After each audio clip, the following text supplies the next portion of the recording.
Hi అండి అందరికీ. అందరూ ఎలా ఉన్నారండి? బాగున్నారా? మేము కూడా చాలా బాగున్నామండి. ఈ వీడియో వచ్చేసి చిన్న వీడియో అండి. మా పెరట్లో మా గులాబీ మొక్కకి పువ్వులు చూడండి ఎంత బాగా వచ్చాయో.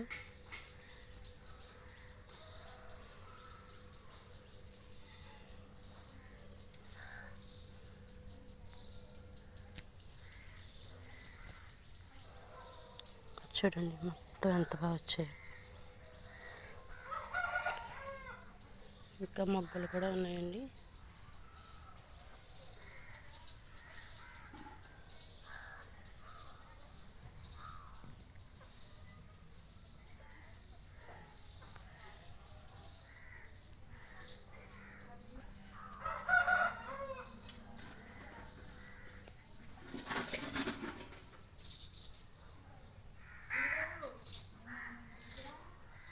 ఈ వీడియో కనుక మీకు నచ్చినట్లయితే లైక్ చేయండి, షేర్ చేయండి, మా ఛానల్ సబ్స్క్రైబ్ చేసుకోండి ఫ్రెండ్స్. Bye bye friends.